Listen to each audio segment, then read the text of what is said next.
How's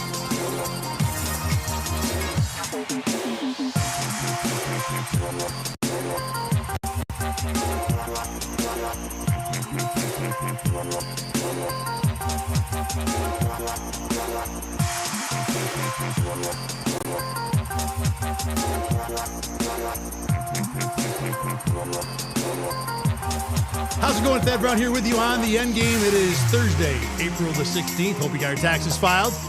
Too late if you haven't. Today is the day after that all-important day, of course. We will be, coincidentally, pulling some receipts today and talking about why some teams might get a little too excited about reminding people who doubted them earlier in the year. I'm looking at you, Sabres. Plus, we'll talk about why angst over the NHL standings might be a little overblown. More importantly, the playoff format. Little Lindy Ruff. Yep, he should be Coach of the Year. And I want to talk about interesting story from WNBA. What is it like when you've got a couple of teammates who might be dating, who might be an item?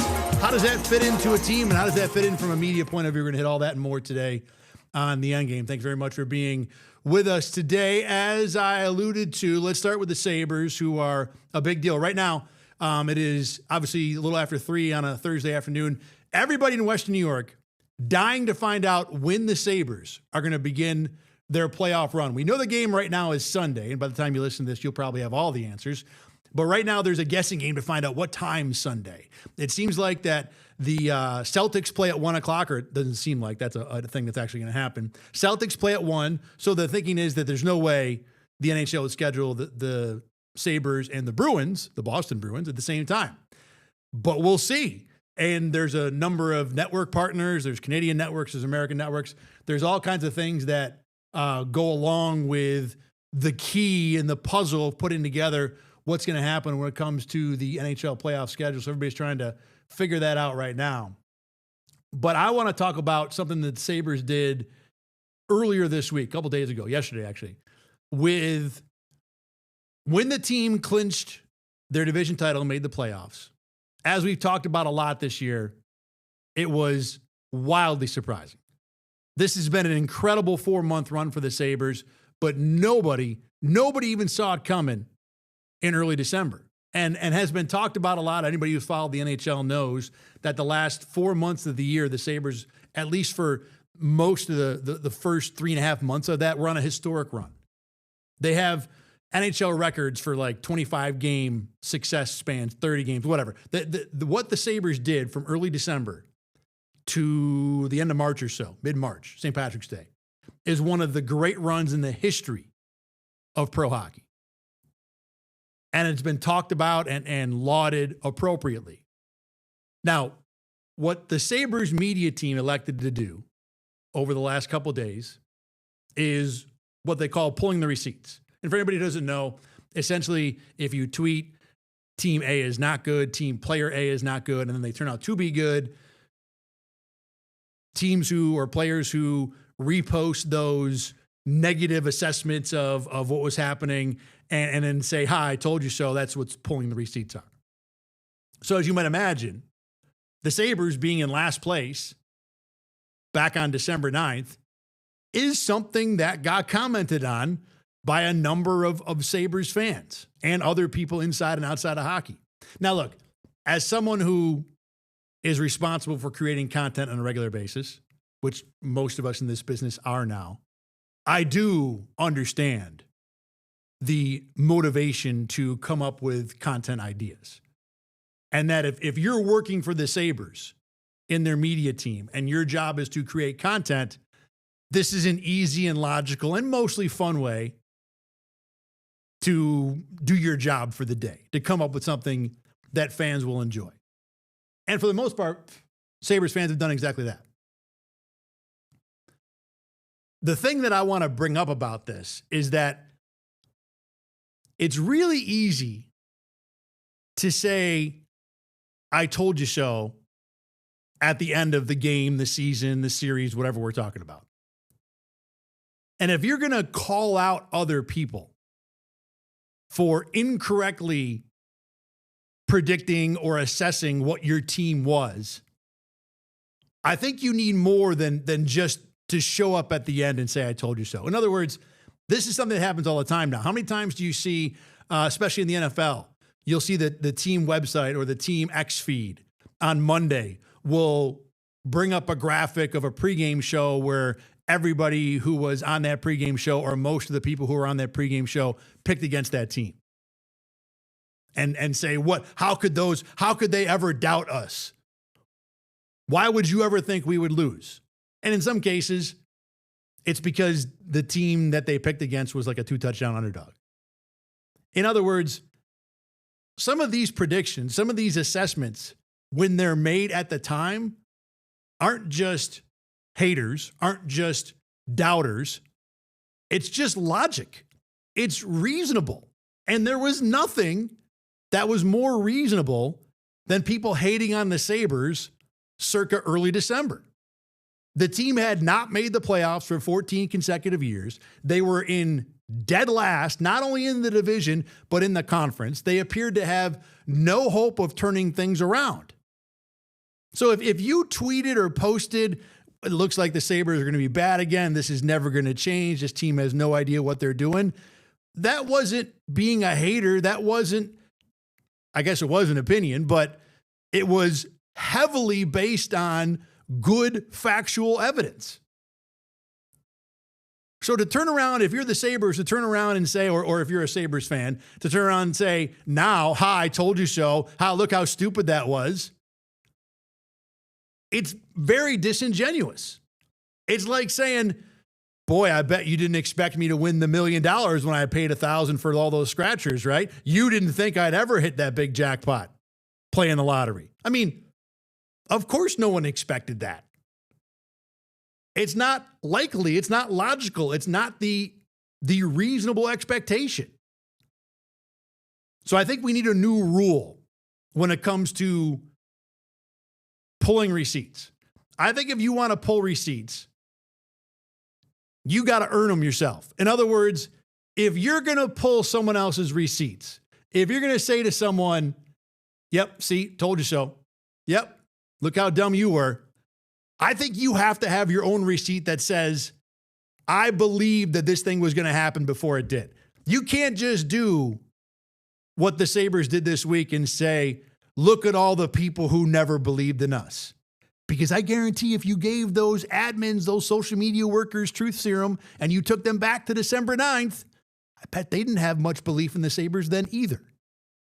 So to turn around in late April or mid-April and poke and pick and laugh at everybody else who posted those hating tweets, those angry, frustrated, those predictions of more Sabres demise. Let's be real. Let's be honest about what we're going to do when we're pulling receipts. If you're going to pull a receipt, you better have your own. You better have the one that says, see, I still believe. See, I picked they'd win. Now, look, it's different when you got a situation, if you have a game that's like a coin flip, a football game with a 2-point favorite, basketball game where it's, again, a 2-point margin. And you say, hey, I like team A, team B won, and you want to call out the people who picked team A. I can understand that. But when we're talking about a team like the Sabres that was in last place, that had not made the playoffs in 14 years, and people were doubting them, that's not anything I have a problem with. That's just logic. That's just reasonableness. One of the things that makes this Sabres season so fun is how unexpected it was and how amazing the second half of the season was. The Sabres are not in the playoffs right now if they didn't have an all-time second half. That's how bad the first half was. If they had just played well, if they had just played significantly over 500, they'd probably end up with 93, 94, 95 points in the round of the playoffs, in part because the East is ridiculously good this year. So I don't think, again, this was mostly a fun thing that the Sabres did with their own fans. I didn't go through the different receipts they publicized and to see if anybody on there was, like a neutral. Now, I know there was one Barstool analyst who ended up on a billboard because now, to be fair, he said the Sabres had a 0.000% chance of making the playoffs in December. And while that seemed logical, It's still the NHL playoffs where half the conference gets in, and it was early December. If you want to put out there a 0.000 and that doesn't happen, then yeah, I can understand getting called out on it. But I still think if we're going to do the receipt game, you better have your own receipts. You better earn that opportunity to pull somebody else's receipts before you just call them out. You can't say, I told you so, if you never told anyone anything. If you never planted your flag on one side of the debate, then I don't think you should be able to call out people on the other side. Even if, like I said, I know a lot of what the Sabres are doing, or what their admin is doing, is just having a little fun with the fans. And again, like I said, coming up with some content for a day, which is the job all of us have to deal with these days. Speaking of the NHL standings, a lot of angst over what's going on in the Eastern Conference. We've talked about this a little bit too, in that the way the playoff format is arranged, with the top 3 playoff teams in each division having priority over those playoff seeds, what we've got now is that the Ottawa Senators, who are technically the 8th seed, are going to end up playing the number 1 seed Carolina, which is, it's how it's set up. But the problem is that Ottawa is the 8th seed because they're the 5th place team in the Atlantic Division. They actually have more points this year than Philly and Pittsburgh, who are the 2nd and 3rd place teams in the Metro Division. So what we have is that the way the seedings are going to work, what will it be? The 7th and 8th best teams in terms of total points are going to play each other in round 1, Philly and Pittsburgh. Because by the way the seeding format, the playoff format goes, they will be number 2 and 3 in the Metro Division. I don't know what that makes them overall, but it doesn't really matter because you got to get out of that division first. So the problem is, because Philly and Pittsburgh are in the same division, they get to play each other in round 1, even though they're the 2 worst teams in the conference getting into the playoffs by points. They're 98 points, which is ridiculous to think. And again, going back to how good this conference is this year, Philly and Pittsburgh with 98 points are 7th and 8th overall in the conference in points, and they're going to play each other round 1. So therefore, one of the 2 worst playoff competitors or playoff qualifiers by total points is going to make it into round 2. And on the flip side, because the 2nd and 3rd place teams in the Atlantic are Tampa and Montreal, they have to play each other in round 1. They're the 3rd and the 4th best teams in the East this year. Carolina was 1, Buffalo was 2. They won the divisions. Then after that, Tampa and Montreal were the next 2 teams. So the complaint is the NHL has a system where either the 3rd or the 4th best team must be out in round 2, and either the 7th or the 8th best team must advance to round 2. And people are falling off a cliff about that. And I understand it doesn't make sense, but it's a ridiculous year in the conference. Again, this is one of the more historic successes in terms of a top-to-bottom conference.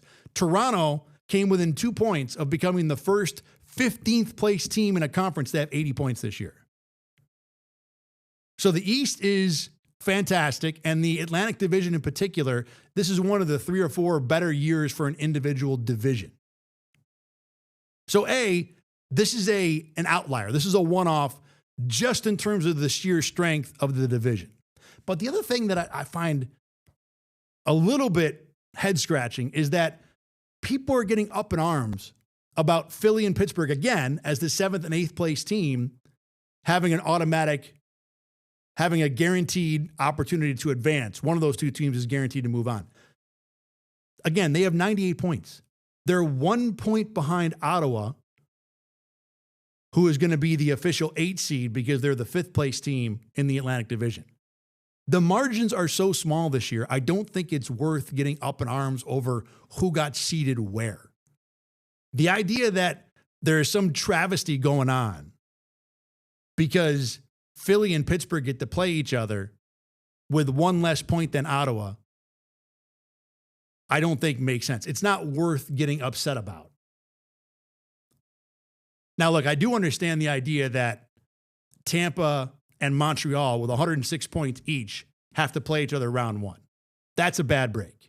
You would think that amount of regular season success in a vacuum would be enough to earn you an easier matchup in round one. But no playoff system is going to be perfect.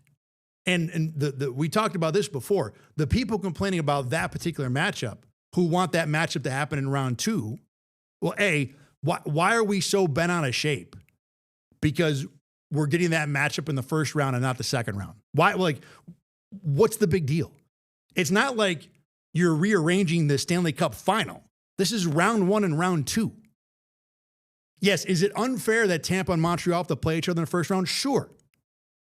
But there's no format you're going to get that's going to come up with. You want to go 1 through 8, you can do that, but then you really make divisions irrelevant. And if you don't believe me, look what's happened in the NBA. Does anybody even know what division any team is in that league right now? So you can go that way, and you can have a 1 through 8, which reduces some of the interest in the regular season. And your result is cool. Now, Tampa and Montreal don't have to play each other. They still have to play another pretty ridiculous team in the conference, because in 5th place is Boston with 100 points. In 6th place is Ottawa with 99 points. So, yeah, they don't have to play each other, but it's not like the next level team down is so much easier that they're going to have a cakewalk through round one. Buffalo's the 2 seed, and I don't think people look at that series against Boston as anything that's going to be easy. Buffalo's the favorite. The other thing, too, with the idea that Ottawa in 5th place in one division has more points than the 2nd and 3rd place teams in the other division, and ergo deserves a higher seed in the playoffs, this is the kind of thing in 11 years of this format that has only happened 2 other times. So this is not something that happens a lot, to where you have a 5th place team that's in better shape than the 2nd and 3rd place teams in a different division, to where it makes the seedings look out of whack. So we start with an idea that the difference between, or the margin that makes the seedings incorrect is so small that I'm not really overly bent out of shape about it. I don't know why people are. And B, it happens so infrequently, I don't get the argument to upend a playoff format based on that. And this happens all the time. You get one outlier season, it happens in the NFL more often than not, and all of a sudden you want people to totally change everything else that happens, to totally reinvent a playoff format because we had one weird year this year. And you can do that. Look, 1 through 8 would be more fair. It would be better for Tampa and Montreal with 106 points, with the 3rd and 4th biggest totals of points this year, to not have to play each other in round one. That is 100% a bad beat. But again, if you want to rearrange it that way, there are always consequences. And the main consequence of doing it that way is you further make the regular season irrelevant. You make it more like what the NBA has. Now, the NBA's got 10 playoff teams with a play-in tournament. The whole dynamic is different. But that is the risk you open yourself up to if you want to go 1 through 8 with the playoffs. The one thing I will say about that, too, is Philly and Pittsburgh, although they are right on the doorstep in terms of points of being equal with Ottawa and Boston from the next division, they are there because they've been in a ton of shootouts. Philly and Pittsburgh actually are set in the top 3 both in the number of shootouts they've played this year.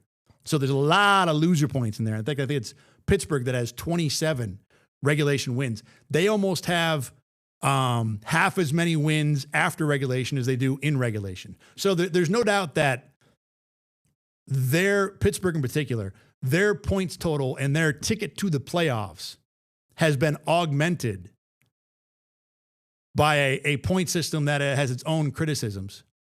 So it'd be easier for me to sit here and say, what are we complaining about? The only reason Ottawa's got more points is because they won 7 shootouts. That's not the case. Pittsburgh and Philly are the shootout kings this year. That's why they're in the playoffs, because they got themselves to overtime. And I think it's Philly that's won 10 shootouts this year, which of course is not going to ever happen again. So I can't totally, pound the drum for look how good these 2 teams were. They absolutely deserve to have reasonable seeds. They're kind of skating in because of shootouts and stuff. But at the end of the day, getting upset about a playoff system that is only impacting round one, basically, to me has never been worthwhile. Take a look at the big picture. Now, if you want to go 1 through 8, and the NHL, I think, has done that before, you can, but you're going to make your divisions much more irrelevant than they are today and much more like what the NBA has. One more thing I want to get to before the break here. Of course, BKL Nightly is on right here on Rochester First tonight. You can catch it at 8:30 p.m. It'll be me and Chris Trapasso, guest analyst tonight. He's a draft expert, someone who's been highly involved in the draft and a lot of work over the years with getting you ready for the NFL selection process here in late April. He's got a new website out called draftgradebook.com. Fantastic, fantastic site. So we talked a lot about the draft in general, how soft this class is in compared to other classes. And of course, we did a lot of Bills-related discussion, which receivers work, which edge rushers work. One thing that we also talked about is where the Bills pick at the bottom of round one could be very interesting this year. There could be a few more surprises than there are most years. And Chris, I think, had a very interesting thought on why that might be. The last few years, when there's been more blue chip talent, there haven't been as many surprises with those last 6 to 8 picks in round one. This year, I think we will get that. We could see Malachi Lawrence go in the first round. We could see Jacob Rodriguez. There could be Denzel Boston could go in the first round. Emmanuel McNeil-Warren could be a first rounder. We could see a lot of players that are not traditionally during this mock draft frenzy leading up to the draft sent in round one who ultimately go there for that exact reason that teams will have different grades based on need, based on size thresholds that other teams won't necessarily care about. So I think it's always hard to predict the first round, extremely hard, but picks 20 through 32, I think are more of a crapshoot than what we've seen in the last 5 to 7 years. In part two, we talked about how that's because there is just not a whole lot of talent at the top of the draft. So therefore, when you get to the bottom of round one, there will be more, and Chris kind of alluded to it there a little bit. I think there'll be more teams that might take guys that are maybe deemed as reaches, guys that might be ranked 35th, 40th, 45th overall, because the quality of player available at 20, 25, 30 is not so much better than 30, 35, 40 that a team's going to look at that and say, and look, they're not going to even, worry about what the rest of us have it ranked, but I think it's a lot easier. Put it this way. I think it's a lot easier for teams, as Tim was talking about, to have on their board a ranking that might have a player that's lower consensus-wise, but A, is higher on their board, and more importantly, makes more sense for them. A guy that might fit their team a little bit better might be seen as 40th or 45th on the overall board, and people look at that and say, well, that's a reach. Yeah, it's a reach, but 45 and 30 are so close this year, it ain't that much of a reach. Or it's not the same amount of reach that it would be in other years. The way I like to think of it is the top of this draft is not very elite. So if you take like 1 through 50, right, and you just compress them into a similar realm, a similar spectrum, then it's a heck of a lot. In a normal year, if 25 is here and 50 is here, well, you don't want to take 50. But this year, because 25 and 50 are so close, it's not that hard to get between those two spots that you're able to say, well, yeah, I'm going from 25 to 50, but that the gap between 25 and 50 this year might be the same as 35 and 50 most years, or even 40 and 50. That's kind of the draft we're looking at. That the 25th pick, or the Bills have to pick 26. Pick 26 most years, or pick 26 this year might be more akin to pick 35 or 40 most years. So therefore, if you go down and get the 40th and 45th best player, it will make more sense, especially depending on individual fits and preferences and all that stuff. So Chris Trapasso, got a full half hour with him tonight on BKL Nightly. Please make sure to tune into that. It is a really, really good conversation, and you can always, again, find it on demand here at our Rochester First. All right, let's take a break. When we come back, we'll talk about what's going on in the WNBA, a very interesting media situation with two players who now play together in the same team who apparently are in a relationship. And then not necessarily the situation itself, but how it's being dressed media-wise is what I want to talk about after a break. My name is Thad Brown. You're watching Rochester First, the cool kids that call it Rock One. We're back right after this.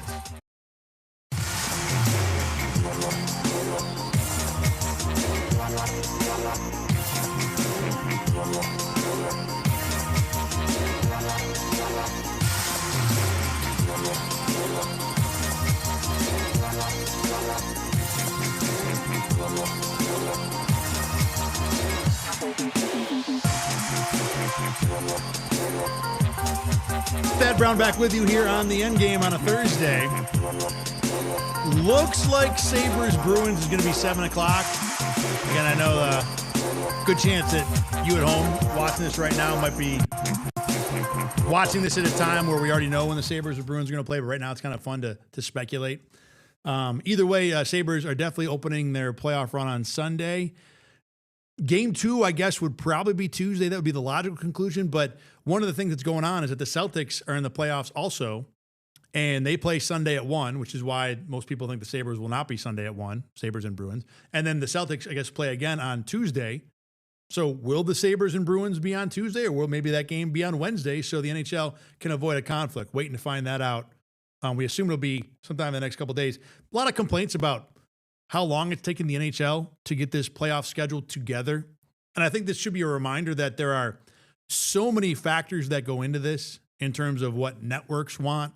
In this case, with the NHL, you're dealing with Canadian networks that have different drivers. You know, in America, we would lean towards New York, Chicago, Philly, LA as the big markets, Boston for sure, the heavier markets. But with Canadian markets involved, Ottawa and Edmonton and Toronto, they're not in, Ottawa and Edmonton and Montreal become drivers of this as well. So the NHL's got a little extra, a few more mouths to feed, I guess is the best way to put it. And then on top of that, there are, building questions. If the Bruins were the higher seed, then you'd have a situation where they'd be playing home alongside the Celtics at the same time. At least with the Celtics being a high seed and the Bruins being a low seed, you could probably have a situation where that building will be able to reverse to where when the Celtics are on the road, the Bruins are home. It's a good break for the NHL.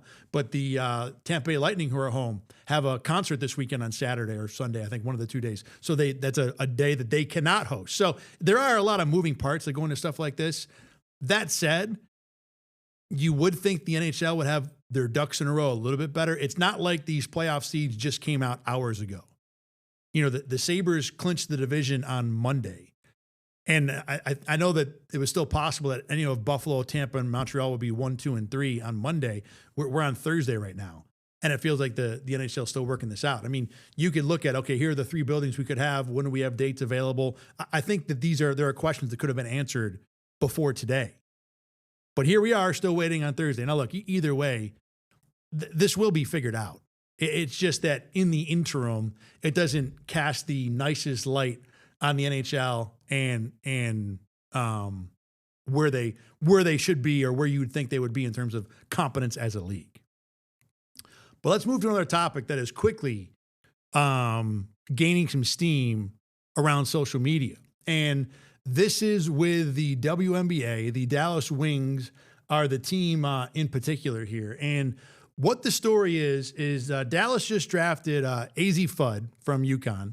And on your screen right here, she's on the left, to a team with Paige Beckers, who played for UConn the year before. She was also, Dallas has had the number 1 pick the last 2 years in a row, and it's been Paige Beckers last year and AZ Fudd this year are the picks they made. Now, from a sports point of view, it's a little bit of a head scratcher because they're both guards. There was some thought that since Dallas had Paige Beckers already, they might go with a forward to complement her a little better. But they're also both ridiculously good players. And frankly, from a sports point of view, sometimes you just take the 2 best players, especially in basketball, and let them do their thing. The real part of this that makes it a unique story is that they apparently are dating. It was revealed last year. Paige Beckers apparently got a question on a red carpet about her Division I girlfriend, because at that time AZ Fudd was still in college, and essentially confirmed that they were in a relationship. So when AZ Fudd got drafted this week, the first kind of eye-opener about the situation was that the coverage of the WNBA draft did very little acknowledging of the relationship between these 2 now teammates. And then that situation was a little exacerbated today, and why this is now going around with basically every reporter I follow on social media is because today the Dallas Wings had what apparently was their introductory press conference with AZ Fudd, and she got a question about the relationship. And then the Dallas Wings PR team quickly stepped in though, and said, hey, we understand the question, but we're not going to talk about personal lives here. So this is a very interesting story on a number of levels. First of all, I can't imagine this is the first time ever two people in a relationship were on the same team, but it's certainly rare. It's certainly something that doesn't happen all the time to where we are, fully versed and comfortable with all the different parts of that. And obviously there's going to be, maybe not obviously, but I think there will be a dynamic of this that you wonder, how does that affect two players on the same team? I mean, I think many of us at one time or another have considered the idea of what if you worked with your spouse? Some people obviously meet at work, but in this case, they had a relationship and now they're going to work in the same building. What's the dynamic there on a sports team? Does friction at home sometimes lead to the workplace? And how do you handle that when you're in a public forum like athletes on a sports team? And it can work both ways too. Maybe the fact that they're in a deep relationship and they know each other so well makes them even better as a combo on the court. You can go a number of ways with this, and being able to explore that dynamic as a sports story is interesting. It's compelling. It doesn't mean it's going to be different. They may very well be the same as anyone else. Yep, we date and we work together. And it's unique, and it's a thing we have to figure out how to make work. But like anyone else in the world who has a relationship, you find the peaks and the valleys and you work through them and you do the best you can. And I think more than likely that's what it'll be for Paige Bueckers and AZ Fudd. And I tell people all the time when it comes to athletes that for the most part, professional athletes aren't too much different than you and me. They have a job, they go to work, they go home, they deal with their families, they work hard, they try and do the best they can, not only to be good at their job, but to provide a life and a living and make money, at their career. And I don't think this is going to be too much different. But by the Dallas Wings today, just slapping down the question and saying, nope, we're not going to talk about that, it almost has made it a little more of a story. Because you could just ask the question of AZ Fudd and say, hey, what's that going to be like? How is that different? I don't remember exactly how the question was asked, but it wasn't anything unique. It was just, Paige Bueckers said, you guys are dating. Now you're on the same team. How's that going to go? And the Dallas Wings, I think choice A, maybe not the better choice, but choice A would have been to let AZ Fudd say, yep, we're together, but when we're out in the court, we just want to win. We're worried about being the best for our team and doing the best that we can for our fans and, winning championships. And there's a good chance that might have been the end of it. And by cutting it off, I think what you do is you open the door to any sort of relationship gossip could now impact you on the court. I mean, I guess the extreme example of this would be whenever, I don't know, Jennifer Lopez and Ben Affleck, when they were dating, and every little thing, every little issue, every little problem that came up, it seemed to appear in a People magazine. I'm not someone who follows this. My wife tells me about these things. But now all the gossip can be a part of the athletic team discussion. And if Paige Bueckers and AZ Fudd have a dirty look with each other on a court and it leads to a turnover, does that become a talking point? That's, I think, what you may open up with this. But I don't think it's necessarily wrong. I don't think that AZ Fudd and Paige Bueckers should be required to talk about their personal lives. I don't ask Josh Allen about what's going on with Haley Steinfeld for the most part, other than congrats on being married, stuff like that. That doesn't come up in our discussion of the Jets or the Patriots or the Dolphins. And I don't see why this has to be a part of the regular sports discussion when it comes to covering the Dallas Wings. It's going to be a very unique and unknown frontier to cross when it comes to covering sports. The other part of this too is it's possible they're not dating anymore. Just because they were dating months ago doesn't mean they still are now.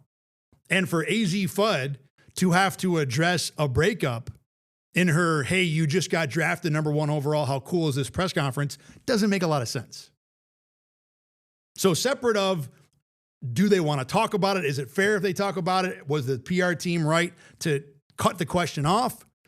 There's also the possibility that we don't know the full story, and that full story is not something that needs to be made public right this second.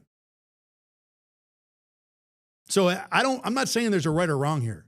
The one thing I am saying for sure, though, is that this is new and interesting and compelling. And if the approach by the Dallas Wings in particular and the WNBA in general is to sweep this under the rug and try and push it aside and not talk about it at all, I think that probably leads to more problems than solutions, assuming that they are still together. If they're not together, then it's a more understandable approach, because I don't think you need to force these two young people. Again, these are people in their early 20s. These are not long-standing relationships. I mean, I think anybody who knows anything about dating when you're 20 or 21, more mistakes are made than successes. So I don't think it's necessary that these people need to have that part of their lives aired out in front of everybody else. But the questions are not unreasonable.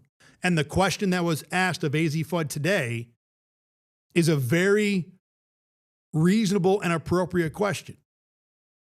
So what the WNBA does, what the Wings do, what AZ Fudd and Paige Beckers do is, again, a new frontier. It's brand new territory, undiscovered country.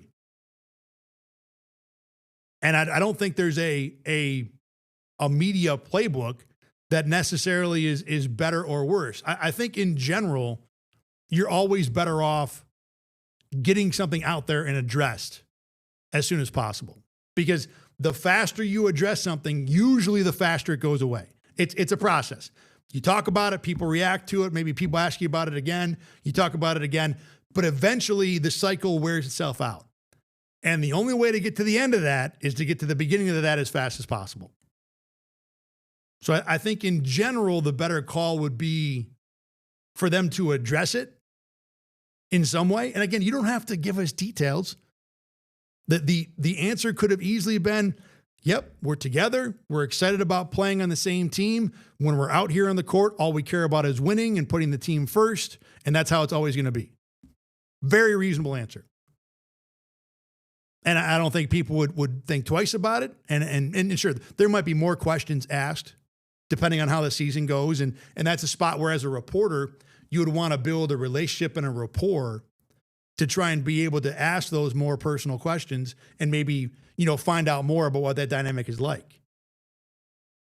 But I don't think Fudd and Beckers should be required to talk about it. And I do understand the Dallas Wings PR team kind of cutting it off today, but I don't think this is going to be the end of this discussion. And like I said, no matter what, this is a very interesting and fascinating brand new dynamic for professional sports.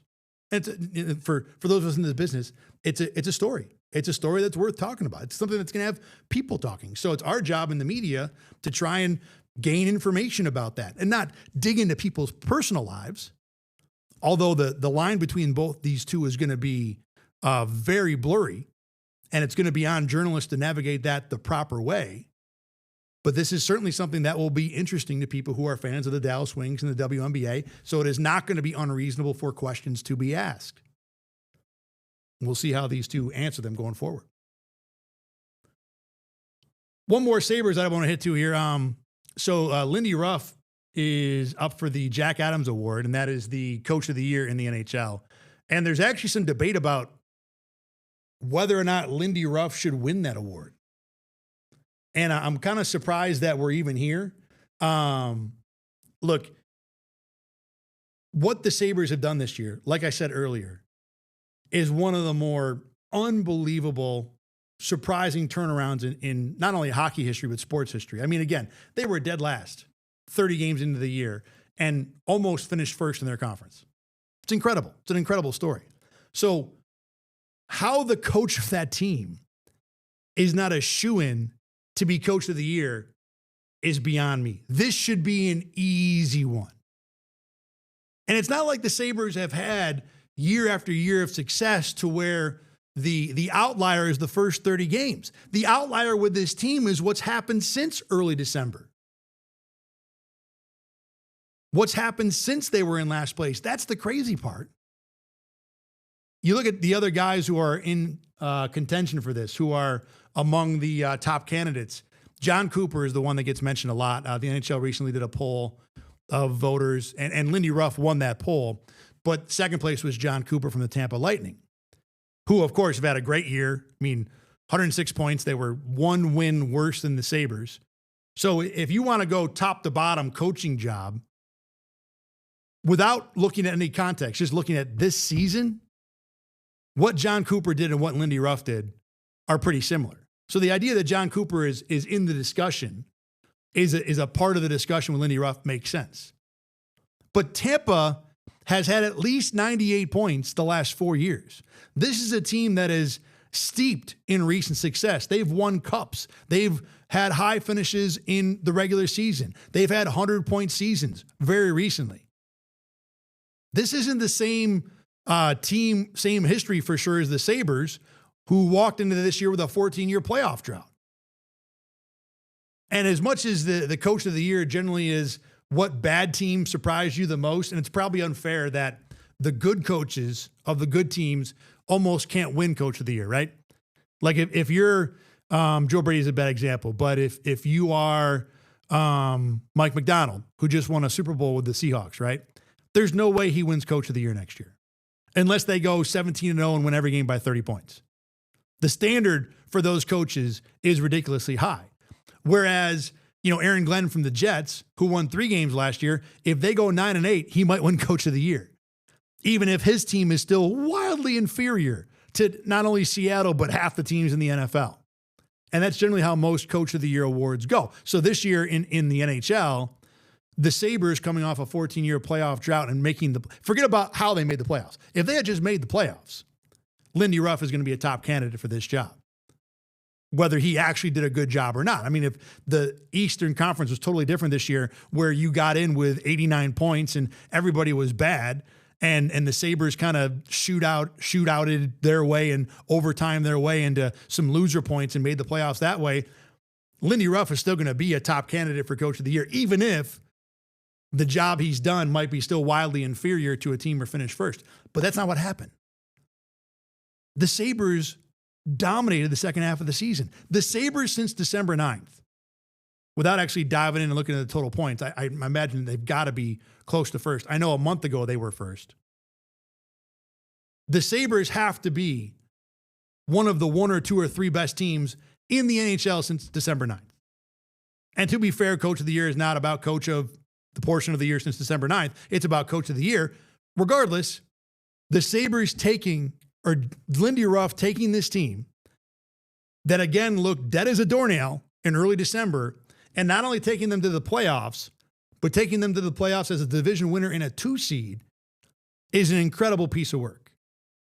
And for there to be debate about whether John Cooper, who took a team that already is really successful and just rode them to another successful season, again, a slightly inferior season to the Sabres, that guy still should not be in the conversation, or should not be in the conversation is fine. Should not be a legitimate threat to win the award over Lindy Ruff. Dan Muse from Pittsburgh is the other one. And he's kind of in the similar boat of a team that wasn't expected to make the playoffs who did. And again, everybody who's made the playoffs in the East this year is pretty dang good. So even Pittsburgh, who had the least points of any team made the playoffs, only had 10 points less than the Sabres. They weren't that much inferior than Buffalo. But what Lindy Ruff has done, his team is better. His turnaround is more impressive. The history with which he is dealing is more difficult. And even though the Sabres changed GMs about the time that this turnaround started, that change in leadership really didn't seem to have much of an effect on the team. Now, maybe it did have an effect, but it wasn't like Jarmo Kekalainen came in here and cut 5 guys and traded for 6 others and totally changed the roster. This is Lindy Ruff, like we talked about a few times, still playing the same roster that Kevin Adams dealt him. So while I can't fully discount Jarmo Kekalainen as some credit, it feels like to me Lindy Ruff is the guy that deserves the lion's share of the flowers for what's happening in Buffalo. And if that's the case, I don't know how you don't make him coach of the year. Now, again, there was a recent NHL.com poll, and Lindy Ruff was pretty comfortably first. And I think a part of the John Cooper love from a few weeks ago was that up until recently, Tampa was still the first place team in the division. It's been, while Buffalo's been succeeding, they've still been chasing the Lightning all year long. And you can make an argument 3 weeks ago when Tampa was still in first place, or a month ago, whenever it was, that John Cooper was the better coach because his team had the better record. Well, that's not how it ended up. And I think now that the Sabres finished the comeback and were able to pass and get in front of Tampa end of the year, I think people will understand that, wow, not only did Lindy Ruff succeed with a team that no one thought would succeed, he was better just in terms of what his team accomplished than most everybody who was in front of him. Now, one other thing about this is that the vote doesn't happen until after round one of the playoffs. It used to be actually deeper into the postseason. This year's going to be after round one. So if Lindy Ruff somehow falls on his face and the Sabres lose in 4 against Boston and Tampa advances, maybe that changes things. But I still think, short of that, I think Lindy Ruff is pretty much a shoo-in to win this Jack Adams Award. All right, that's going to do it for today. Should be back with you on Monday. Since the Sabres play on Sunday, I'll be at the game. Game 1 on Sunday, and then Monday should be a day off, so I should be back here for sure. But next week on Thursday for the draft, there will be no Endgame because I'll be in Buffalo doing a lot of stuff. So back on Monday. Enjoy your weekend. Sabres fans, enjoy Game 1. Awesome for you guys. It's about time. I know that place is going to be rocking. Looking forward to being at the KeyBank Center then. Once again, appreciate you watching the Endgame. The news is next, and I will see you again on Monday.